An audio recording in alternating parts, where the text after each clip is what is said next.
Okay, we've written a couple things up here on the board.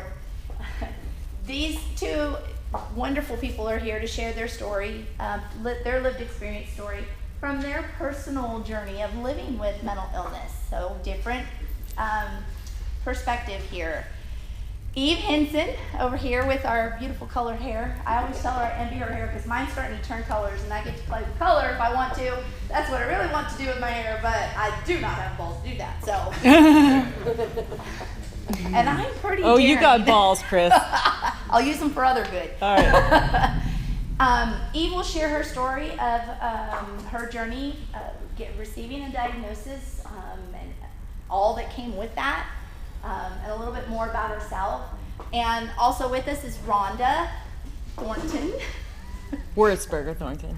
I can't remember the other part. I know. She asked me to say her maiden name, which is kind of complicated. So anyway, Rhonda is, both of these ladies are board members at NAMI. But they're here not to share their story because they're board members. They're here to share their story because I need the community, as moving NAMI forward, to hear what it's like to live with mental illness. The good days, the bad days, the fun days, and the really not fun days, which you guys get to see. And Rhonda's, when Eve came to us, we sat together a few months ago talking about a program to work on another project with NAMI. And she said, one of the questions was, what has your involvement been in mental health and the mental health community as peer support and education? And she didn't really think she had done a lot. Well, let me just tell you some of the things she's done. And I know I'm taking a lot of your time. It's okay. But I'm going to do it anyway. You keep talking. You're doing a good job. In our group, so she came in as a board member. Then she took a peer-to-peer class. She's taken a NAMI Basics class. She attends our NAMI Connection support group. She is a RAC facilitator, so she's taken that training as well. What are the other things I'm missing? Because I'm missing maybe some things. Oh, then something happened that pissed her off, so she created a campaign, an advocacy campaign to raise awareness. And that's what you see, the real 5150 up here. These ladies are the real 5150. This is all of it, not just the one particular time, but there's some people who use it as a label, and they use it loosely, and they talk about it maybe being in fun, and we've heard some of the songs, 5150, somebody called Popo. I tell my son, you can't write that on a note and stick it on my door in my office, sweetheart, because it doesn't have the same meaning as it does on the radio. Mm-hmm. But they do a lot of advocacy work to raise awareness about the stigma around mental illness and what it's really like to have a mental illness. But they also do it from a fun, very fun perspective, an educational perspective. So it's not so much to shame the people who do that, because I've had to change my language. When I came here, I wanted to know how I was going to help crazy people. Found out that by my definition of crazy people, I am a crazy person. I don't want to be called crazy. So I had to learn to think before I speak. So now my language is a little bit different. Actually, it's a lot different. And then Rhonda, in addition to being a board member, is our walk manager. So another key role within NAMI's organization, but she's a walk manager for us because of the skills that she has demonstrated, follow through, ability to delegate, manage different tasks, and I could just go on and on. And a lot of that's from her previous work experience, but she continues to follow through. These ladies are consumers, they're peers, they're my dearest friends, and I love hanging out with them. And if people think 5150 is scary, you gotta learn. You gotta really change that perspective, because in a moment it's scary and frightening, more so for them than it is anyone else. But the reality of it is they are incredibly awesome people, just like you guys are as well. So I'm gonna let you guys take over because I can keep talking. I have this form to share with you later. Okay? All right. Well, like Chris said, my name's Rhonda Wirzberger Thornton, and I was later in life when the onset of my mental illness. I was 33. Up until the onset, I had a really successful career. At that time, I was director of operations of a security firm. I was living in D.C. and commuting for work to California. I'd worked my way up from an operations analyst position in 3 years, and it's typical for me to double my salary. It was typical for me to double my salary within 3 years of getting on board a place. I left this position to accept a job closer to home and found myself in a really bad situation. I was hired as what was advertised and promoted as a finance-related position, operations position, working for the chief operations officer at the Washington National Cathedral, which is that huge Gothic church where heads of state are buried, or funeral services are held. So I show up my first day, and she walks in with a stack of my boss, the chief operations officer, gives me a stack of business cards like this and says, "Can you put these in my Outlook contacts, please?" And I said, "Hell no." But I felt myself backed into a corner and didn't really have many options. And I don't know if it was the stress of that or just some kind of physical switch that flipped and caused the trigger of my illness. But I ended up losing my ability to sleep, and my appetite was completely gone. I ended up staying awake for 5 days in a row without eating very much.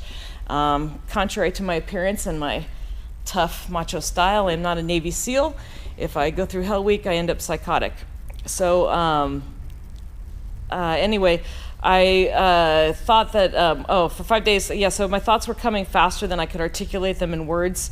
I was a practitioner of Zen Buddhism, and I felt that I'd reached a state of enlightenment. I tried to explain this to my husband and my father-in-law, who lived nearby, but they couldn't understand my torrent of words. It was like loose association, and I just couldn't get my thoughts out of my head. And my husband at the time called my mother on the West Coast, and she flew out to D.C. to see if she could intervene and figure out what was going on. When I began to speak in a different voice and claim to have direct knowledge of God, they finally realized that I was having a mental health crisis. I refused to go to the hospital. My father-in-law tried to force the issue. He tried to lift me up out of bed and carry me to the hospital, but I let my body go completely slack, and he wasn't able to lift me. They called social workers. I explained my Zen enlightenment to the social workers, and they told me, "Hey, there's a doctor down at the intake center that is a Zen master. He'd probably understand what you're going through and would really like to speak with you." And like a fish, they hooked me, and I said, "A Zen master at this, let's go, So I went willingly, and I danced on down to the assessment center. And of course, there was no Zen master, and when I refused to speak to the unenlightened doctor, I was treated to my first ambulance ride due to a mental illness. I'll never forget it. The paramedic and the EMT asked me if I was a runner. "You look like a runner," they said. I said, "Well, I ran, by the way." I ran in high school, track. And out came the chains, and they shackled my wrists and my ankles. And still in the ambulance, I thought I was being transported home. I ended up in a Washington Hospital Center psych ward, and I was really lucky. Unlike Ashley, whose story you heard earlier, I was diagnosed within a week, stabilized, and was discharged from the hospital on July 4th, 2001. Great Independence Day for 2001.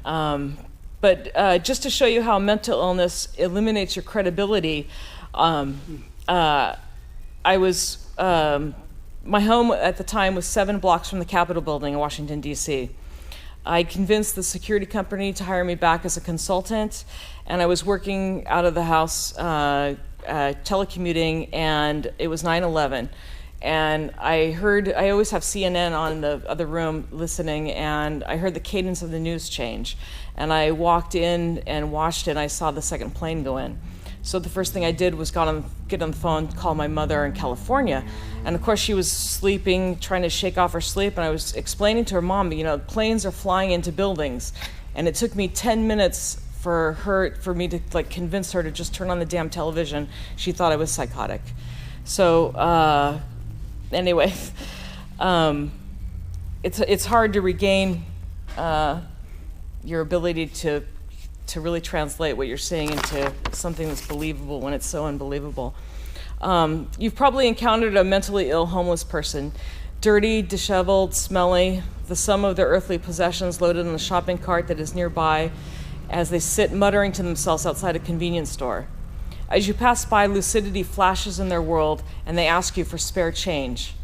How can this person who's so out of it pull it together and ask for a handout? I have experienced the equivalent of 5150 in Maryland, Virginia, DC, and California. At least 20 times, police were involved. Once, after I stabbed my landlord with a ballpoint pen. Another after I was found by a neighbor standing in my doorway naked, fully exposed to a busy DC street. I will tell you that even in my most psychotic states, I was fully aware of what was going on around me, even if my perception of what was happening was skewed. I perceived fully how I was being treated by the first responders who were called to deal with this crazy person. I have a memory of everything that was said to me and the way in which it was said. My worst experience occurred after I was taken by police to an emergency room for evaluation after the managers of a bookstore called them due to my bizarre behavior. I was placed in 4-point restraints and held there for about a half an hour. One of the police officers who transported me sat in a chair in the doorway. I had threatened no one. I had broken no laws.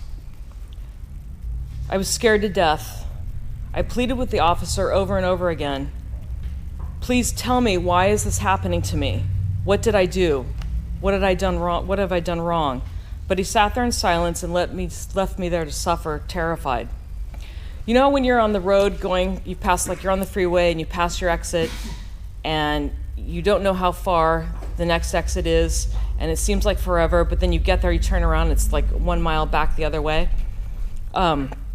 If he just said, look, your behavior is concerning us, for your safety, for our safety, we're restraining you. It's not going to be that long. The doctor should be in here soon. It would have made all the difference in the world to me. When I stabbed my landlord with a ballpoint pen, I knew immediately that I crossed a line. I dropped the weapon, placed my hands behind my back, and waited for the police.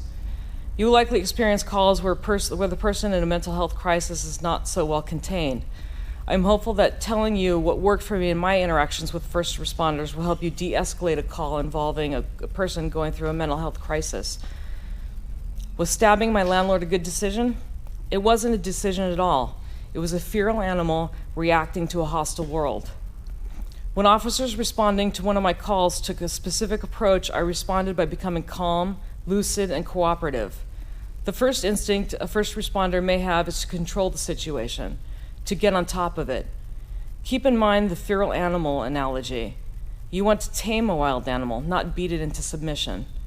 That will likely get you bitten. A successful outcome is when the person who's experiencing mental health crisis accepts help. Success for my encounters with first responders happened when they treated me as a person going through a traumatic experience who needs help. They listened to me. I repeat, just because a person is going through a mental health crisis does not mean they don't process what is happening to them and can express themselves sensibly. The first responders need to understand that a person experiencing a psychotic break needs greater personal space than what would normally be required to feel safe and unthreatened. They did not talk in front of me as if I was not there. They made sure to communicate that their presence was there to help and not to arrest. They ensured that I felt heard. They did not give total credibility to family members who want me committed because they often see through the lens of my loved one is ill rather than approaching the situation objectively. The first responders talked to me in calm, non-confrontational ways and avoided using sentences that started off with you, which would make me defensive. Finally, they did whatever it took to gain my trust. The most valuable thing to invest is time. At the time of the onset of my illness, my doctor told me I may have to face the fact that I would never work again. I refused to accept this.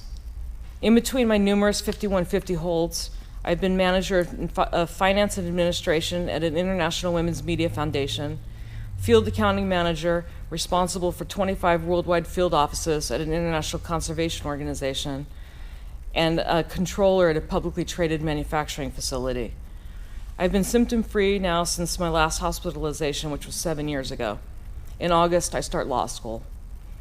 Please know that psychosis is only a temporary symptom of a permanent diagnosis. It is possible to be mentally ill and yet sane. It's possible to live in recovery. Thanks. You want me to follow that? You got different style. You're like freestyle. You're freeballing. Is this? Oh, hell no. I don't even know. All right. Well, I usually start off mine by sharing that 1 in 4 people live with mental illness in America, pretty much all over the world. Because I think those are the same statistics in the UK and everywhere else that we've looked. But 1 in 17 live with a severe mental illness, and I'm that one. And I'm Eve Hinson, and I'm the writer of QuirkyBirdWords.com, and it's kind of strange I just said that because I never thought I would. Yeah. You never thought the two would meet? Well, no, it's just that usually I'm the writer of blah, blah, blah, and you know, I've been at home on SSDI all these years. It just felt strange all of a sudden to be able to say that. Before the onset of her illness, she was a nationally syndicated blogger. Yeah, so I'm getting to that part. Sorry, segue. Anyhow, so in 2010, I was working for Valley Children's Hospital. I triggered with, I didn't understand at the time, post-traumatic stress disorder and something. At the time, they called pseudo-seizures, they called psychogenic non-epileptic seizures, and now they're calling it functional neurological disorder underneath the conversion disorder and the DSM. At the time of the trigger, December 16th, 2010, I woke up that morning. I didn't really know what was going on because I just felt wrong, and I had been feeling wrong for a while, but I have rheumatoid arthritis, and I've been dealing with it off and on most of my life, but I just thought, maybe that's the pain, maybe that's this, maybe that's that. And nothing was helping. They put me on Enbrel. All right, that wasn't helping. Put me on steroids. That made everything a lot worse. I remember this right now. Everyone was so confused what was going on because everything is not helping, making things worse. I am losing ability at work. I cannot make a deadline. I should be able to write something in 5 minutes and make my deadline when I'm working at Valley Children's, okay?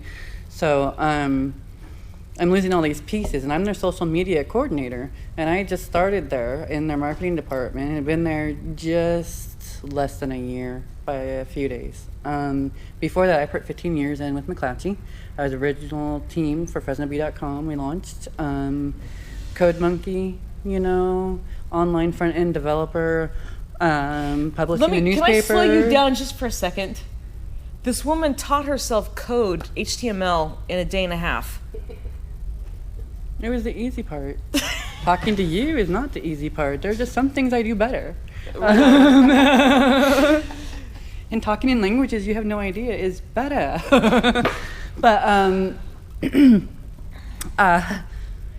I was very lucky to get that job, by the way, but that's a different story for another day. Anyhow, I'm sorry, you put me off track, Wanda. Where am I at on this? You were in Children's Hospital less than a year and you started. Yeah, and so I had experience in social media before it was called social media. I was considered one of the top 10 best in my field in the nation by Newspapers Association of America. They pulled me in as a new media fellowship in 2006. So I traveled all over the United States and did some great things. In 2007, I was named one of the top 10 digital media folks, not just social media, but digital media, story presentation, things like that, and online news in the nation, again, by Newspapers Association of America, their trade publication, okay. At the time of the trigger, I had a nationally syndicated blog. I was a mom to 3. I was married for a lot of years. I have 2 boys on the spectrum. I'm on the spectrum. That's why I'm a little quirky. And I had a daughter who was 18 months when I triggered. I remember driving and feeling so tired and you got your things just aren't working right, but nothing makes sense, right? So I can't quite make it home because I know I'm starting to have blackout moments and nothing's making a whole lot of sense. And the world isn't making a whole lot of sense, and it really should. Because I should understand why the pieces of the road go in like a square and everything's just not quite right, but I can't figure out what. This is the new one too. So I get to Mom's house, and I pull in the driveway, and I walk in, and I say, I don't feel right. Something's really wrong. And she looks at me, and she says, yeah. So it's kind of the last I remember a whole lot of, but then the seizures started. God, Those are terrible. Rhonda's been through a lot of them, but I lost the ability to talk, to walk, for self-care. I lost my ability to parent. I lost my ability to read. I lost my ability to get out of the goddamn bed. And depression wasn't depression because I didn't want to get out of bed. I physically was incapable. I had to be helped. I had to be picked up. I had to have people put their arms underneath me to walk me places, to get to the bathroom and help me, take a shower, put me in there once every 3 or 4 days to make sure I got clean, make sure I'm eating because I can no longer take care of that. And I kind of just quit eating. Your memory. My memory goes away. And I don't know Abby. time, space. I can't put together all my thoughts. Time doesn't exist for me anymore in this linear pattern. It's just all together like a big puzzle, all those pieces. So it's kind of hard sometimes to remember things because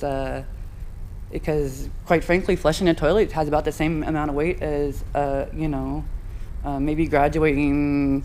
Well, fuck, I never graduated, shit. Something really happy, okay? Like getting married, whatever. It all has the same weight, because I don't have any emotional attachment to it anymore. And I'm in all these worlds, and I don't remember my daughter. I lose about 6 years of memory. During this time, I'm very ill. I'm told that I didn't get out of bed really at all for about 1 year, 2 years. I lost a lot of my hair. My body went through a trauma that nobody saw.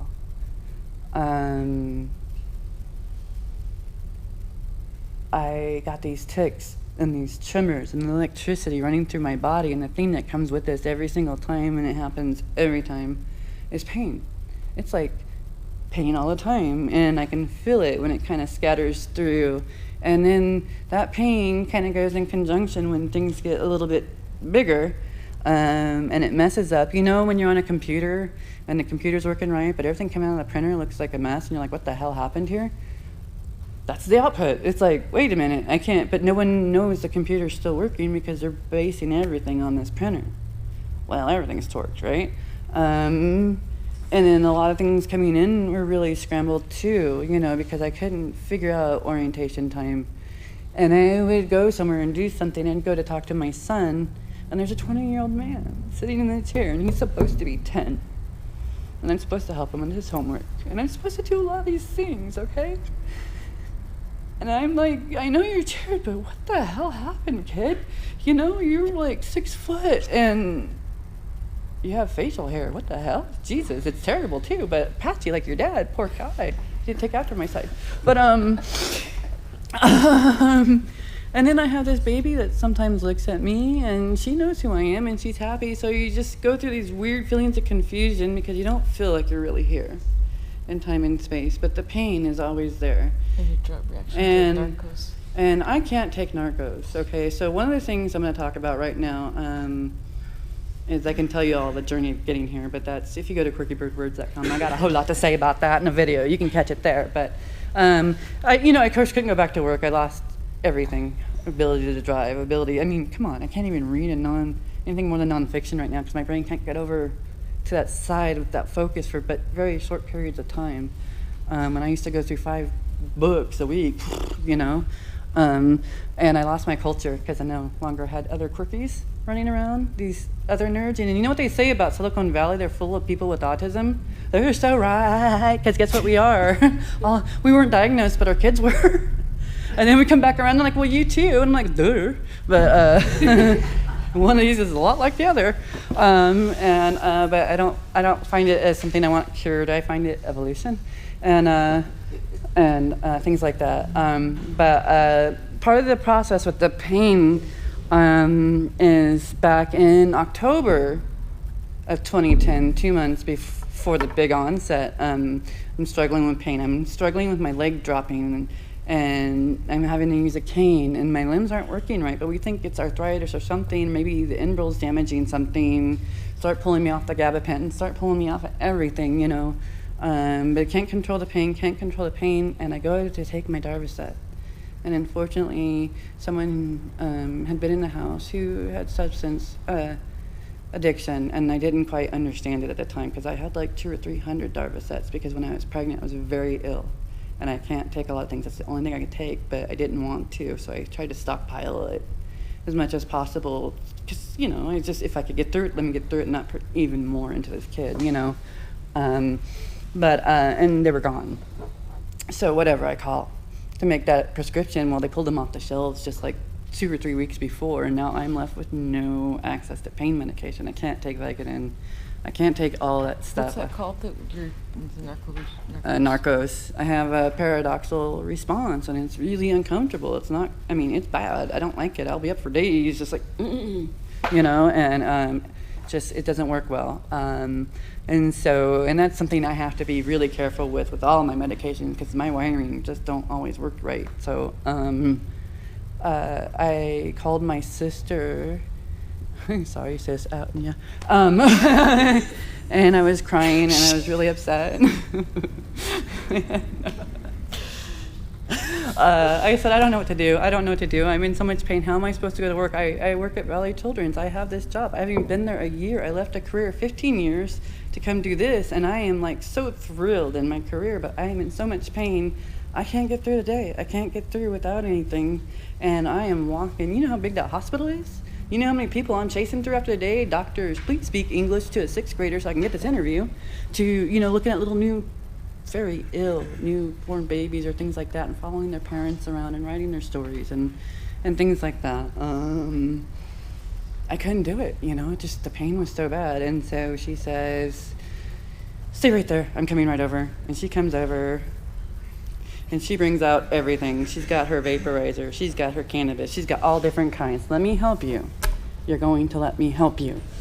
For God's sake. I'm like, for God's sake, you know, I work at a children's hospital, they can smell me.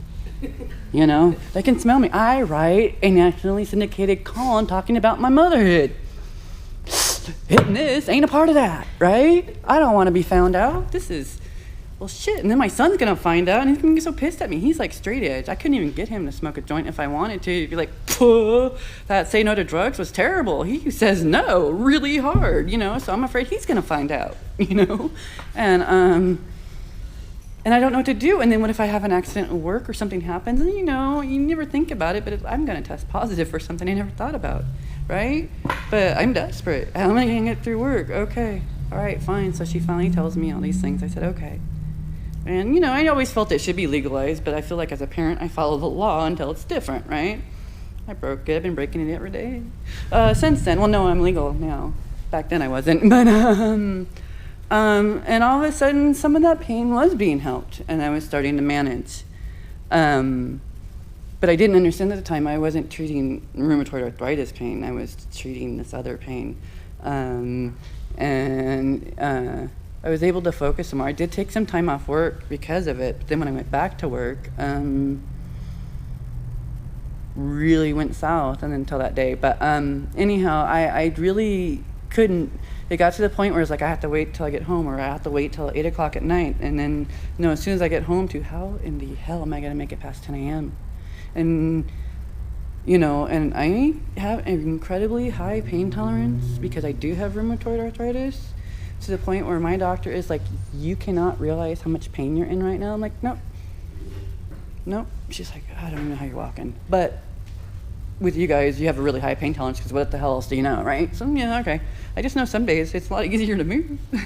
But, so that was helping, but it just, everything was going wrong. And then afterwards, I was no longer able to handle my sensory loads. So the lights hurt, noises hurt, vibrations hurt, questions really hurt because they're kicking over and I can feel something and it just sets it off. And a rapid succession of questions will knock me down on the floor so fast, but we didn't know this for a long time, right? So anytime you're talking to somebody in medical, boom, Seizure. Boom, and then I'm up, hi, I'm texting, you know, and they're like, the hell is that? Well, it don't help when the first diagnosis is pseudo-seizures, you faker. Well, really, I want to fake this. I want to fake my way out of a 20-year career that I was a high school dropout that went back. I never finished college. I never fit in anywhere. And I found my home And I made some good money. Man, when you're a nerd and you can code, shit's awesome, right? I prepared everything for a good life. I bought a home. I lost during this time. Didn't know, the precursors are there now, but I was starting to be unable to handle things, and my cognitive skills are gone.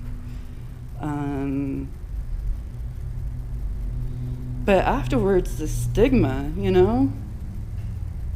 is so bad because I'm bounced between neurologists and psychiatrists and hospital and ERs, and people are starting to treat me like a drug seeker, which, by the way, is bullshit, because if you're seeking drugs, you're in pain. Kind of pain you can't describe, and it was an excuse to treat me as less than human for a lot of people, right in front of my face. And at a time I couldn't speak, but at a time I could understand when I come in and out. And like Rhonda says, don't put a laptop in front of her if you don't want to know what she has to say, because the woman pissed off at you at 140 words a minute. There's a lot coming out. She has there's no functional disconnect between her brain and her fingers for some reason. It's amazing. Right, it's a different pathway, I know, because it's much easier. I can tell you, shut the hell up, listen to me now. But I couldn't do it with this. And with all this going on, people thought I had an intellectual disability. Well, no.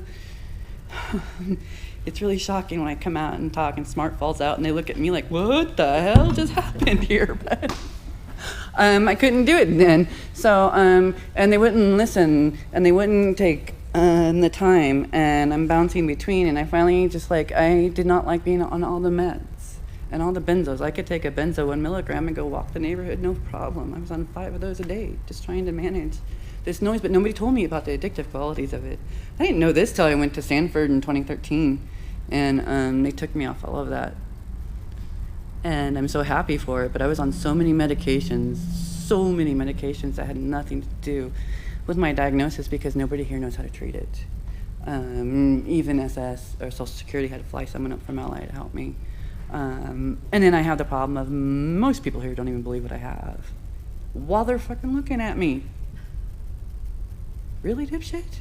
Because I didn't talk like this 5 years ago, In fact, the doctor I had, who had seen me for 7 years previous, this is his response to after I get very ill. He sees me going from a working, functioning mom of everything to not being able to even walk in his office because I can't get my body to listen and everything's just dropping. The signals drop and I'll drop, So they gotta do that so I won't fall. And then the seizures are like back bending, arching exorcist excursions. I mean, the only thing I'm not doing is puking out green vial, but I can try next time. Make it a Halloween spin. I don't remember where I'm at. You had me engaged in your seizure story, so. Oh yeah. No, I mean the. See, I had memory drops. The last too. the last. Yeah, getting off the meds. They didn't tell me about. Thank you. The from the front, 5 points. Yeah. So in Stanford, because I still have this really bad stigma about marijuana and being a mom. I'm talking because I tell all my doctors. I don't hide it. So in Stanford, he tells me. I talk to them. And the doctor who'd seen you for 7 years previously. Oh, okay, that one. Okay, so this is how he goes. He's not very helpful once he can't fix me, and he sends me out. And then in 2012, I go to the behavioral health care place because I have suicide ideation compulsions that are so severe. We got 5 minutes. Okay. Anyhow, so I go through all that. But that gap between getting done there and the doctors, I couldn't get to a psychiatrist, so I needed the med bridge, right? And on that med bridge, I had to go see him. And he's asking me, well, where'd you get all these meds, right? And I said, well, I got them here. Well, why were you there? Well, suicide ideation. And he says, why? And he looks at me and he is disgusted. Well, why? And I'm like, and I'm so shocked. And all of a sudden I'm ashamed. And all of a sudden I'm like, my safe place to talk to my doctor, what the hell? You're supposed to help me, and I feel attacked. And it triggers this, so I can't really say much, and he says, I said, it's been a hard couple of years. He goes, well, it's better than kicking dirt. Okay. That's my doctor. I never went to him again. I haven't seen a doctor since, actually, other than these guys. So that's why. You got a good doctor now. Yeah. So anyhow, so there's just a lot of things that we go through, you know, and stigma is so high. And so I'm just starting to speak out about the stigma of cannabis because it does help medicate my condition. There is no path of recovery for me. If you go to the Mayo Clinic and you look up functional neurological disorder, it's like listening to my mom tell me an old wives' tale during pregnancy. Don't put my arms above my head, because if I believe it, it will go away. This is my cure. This is my only cure. This is it. And I've had that said to my partner at the time in front of me.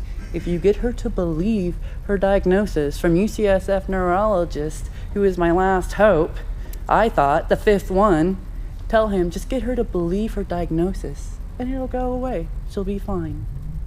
Well, what's the prognosis? What's the outcome of this?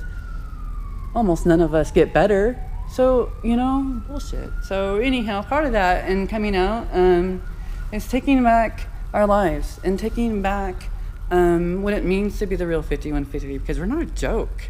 We are not last class citizens for society to dump their ills on. We are not Donald Trump's butt in jokes. We aren't any of the other candidates trying to blame voters on us, because I tell you, I talk to my peers in the psych ward. We don't want him in our psych ward any more than we want him in the White House, okay? So don't send him blaming on us. Just get him out. All right, thank you. That's my shtick. No. But I know that we're running short on time, and so do we have time for questions? Or okay. That's why I'm sorry, guys, to cut. And I got a little scattered, so thanks for whatever. We're there. We made it. But I do want to open it up for questions, and I did ask Eve. You know, one of the things that we don't talk about in presentations, and of course I find my loopholes, is we don't talk about our specific medications, and that's because everybody's recovery of journey is very different. These ladies are sharing their story because they're advocates, and therefore I found my way for them to be able to share this one key piece. And I know that the cannabis use is important for Eve in her recovery and her wellness. It's not a gateway drug. Mental illness, gateway drug. Okay, we're trying to medicate the illness, and like I said, when I was in Stanford approved. Okay, that's what finally got me to break through and say, screw it, kids. We're making this culture, and I can't be ashamed anymore. You know. I'm with her quite a bit, so. Yeah. I admire her resilience for what she's living day to day. I think the biggest message that she wants to share, Rhonda wants to share, and I want to make sure is heard when we present like this, is that mental illness is not a choice. We didn't decide to have this. We didn't create the life to make it happen, and we didn't deserve it in any way, no matter what. Mine, like theirs, wasn't childhood onset stuff. It's just a crappy life, and crappy life leading to not taking care of myself led me to my experience. So when we talk about the semicolon, we talk about that because a lot of people think, you know, how selfish can one be to have suicidal thoughts? But we've made a choice, a conscious choice. The Semicolon Project is to share that on a regular basis, that we are not choosing to end our story. We're choosing to have our stories continue. So, of the tattoo? We didn't. You did. Okay. By the way, Verdana, extra bold. I don't know the font size because the tattoo artist is like, what the hell? I'm like, okay, fine, just make it embiggened. She's she's a. I'm a nerd. She's a nerd. Self-disclosed. But anyway. I don't have to disclose it. It's very apparent. Do you guys have some questions for her? Don't be shy. If this is too personal. You mentioned being on the autism spectrum. Mm-hmm. Do you think that the combination of being on the autism spectrum with the frontal, the frontal neurological disorder? It's functional. It's functional. Mm-hmm. I'm sorry. Got it. I didn't write this functionally. Compounds it?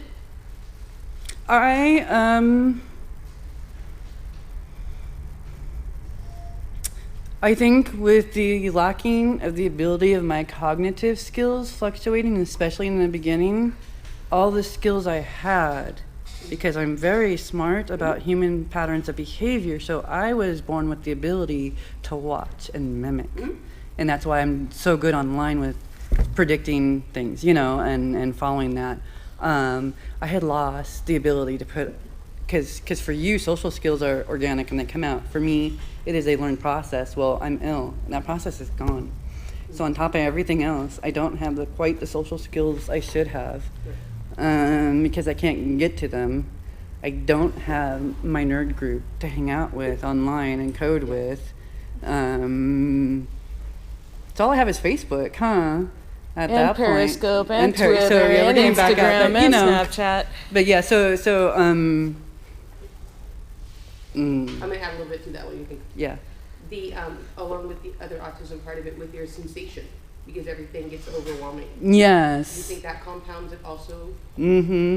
I feel like everything's so intense, But even before, like, my dad would come up and say, "Hey, sis, how's it going?" And I'd just be like, "Oh my God," and I'd cry. And he's like, "I didn't mean to hit you that hard." I know you didn't, Dad, but there's just a certain way if you touch me, And like now, like my daughter, she's just turned 7 and she's a mini me, so.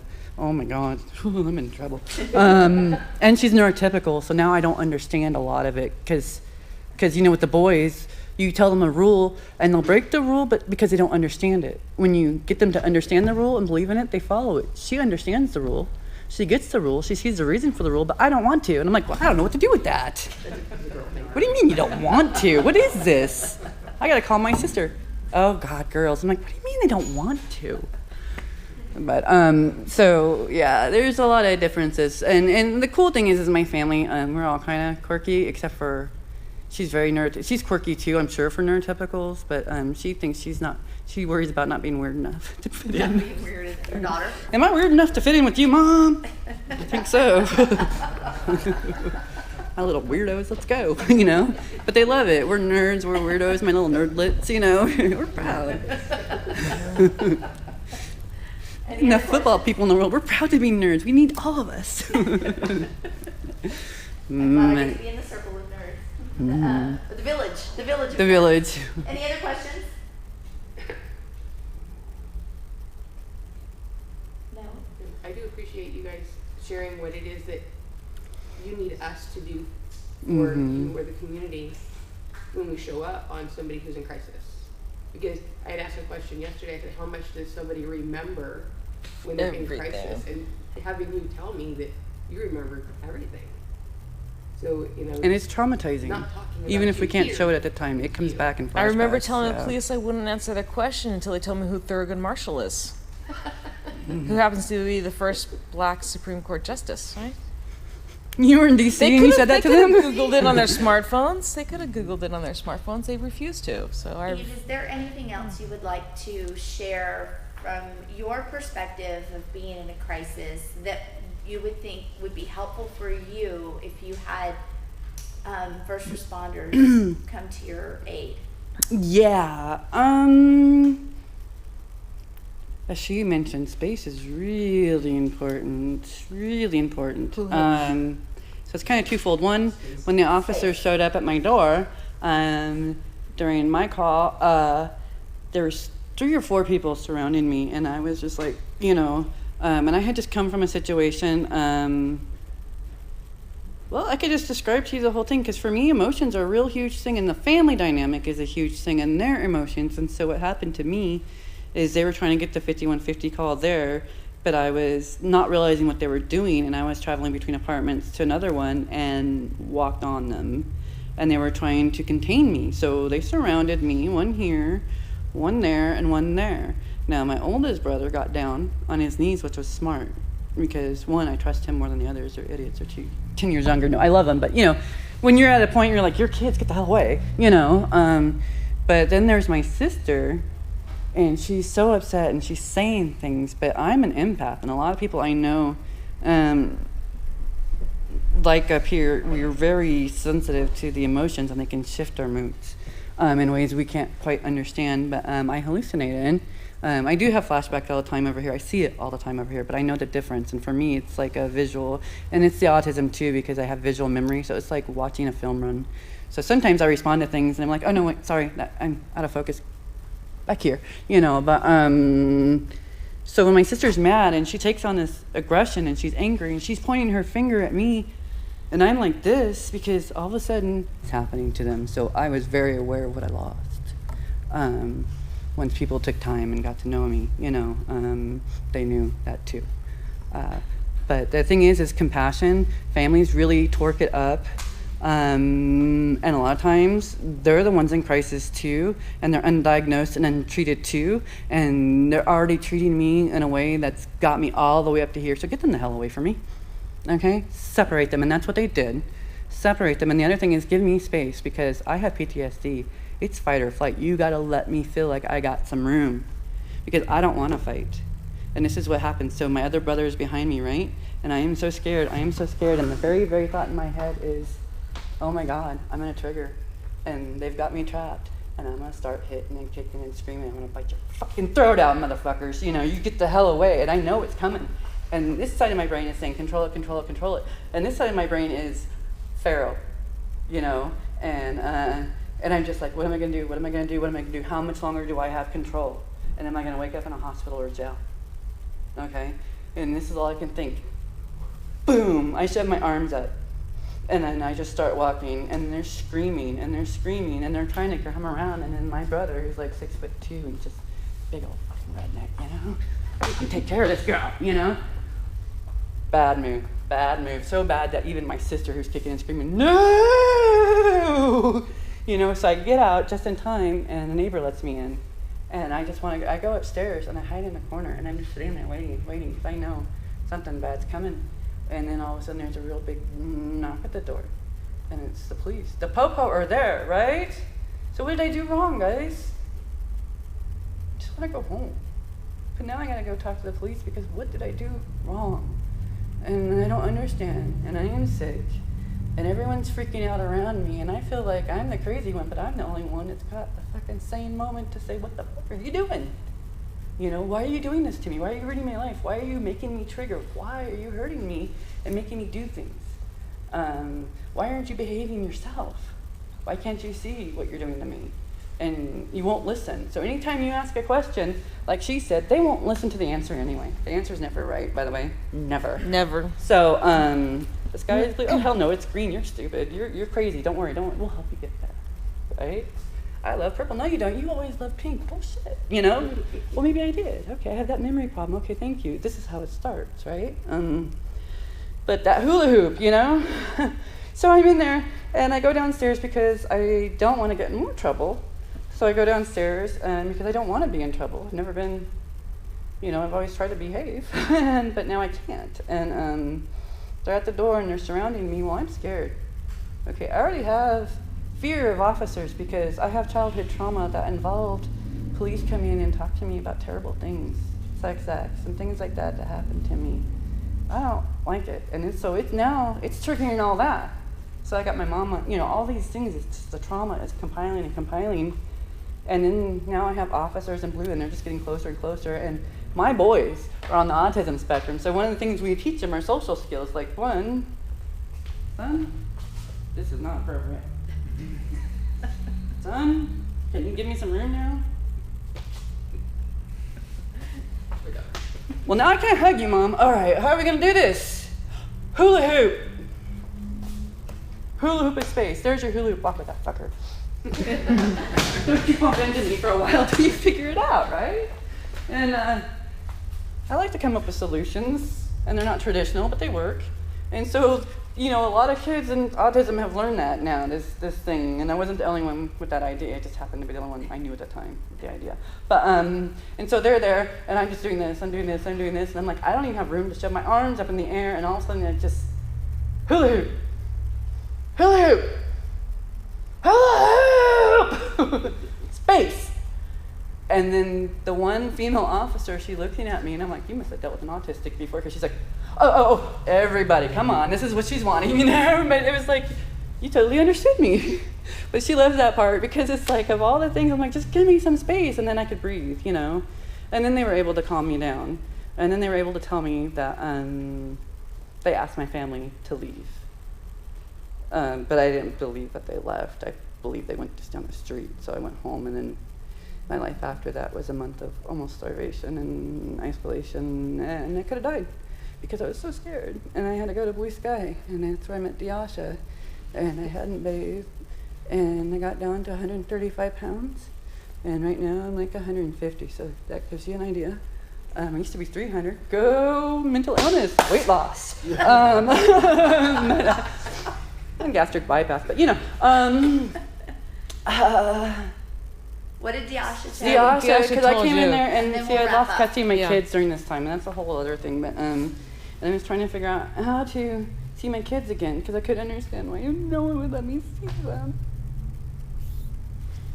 And I thought everyone took them away, and I didn't understand that I was the one putting them in danger with the people I was with, and I was scared for them, so I wanted to take them and put them in safety. And my version was some mountain, some cabin somewhere.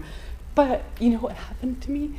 My safe years as a child is in the mountains in Spokane, in the middle of nowhere, where this person couldn't reach me because he was in California, right? Until he moved up there for a family to take care of, and they were not knowing at the time. But so I think in the back of my head, when you look at these patterns, safety for me is the mountains. So when I run, let's go to the mountains. Let's get to the mountains and we'll be safe there. And so, you know, there's a lot of things that are happening in this person's head, and you're just that person and everything's going.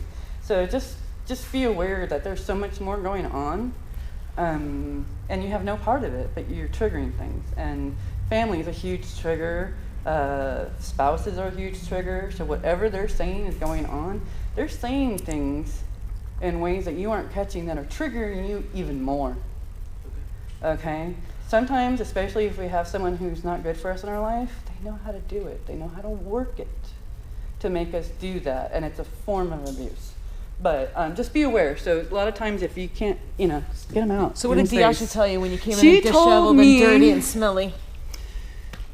Man, I came in. I probably had food down me. I don't know. I mean, it was bad.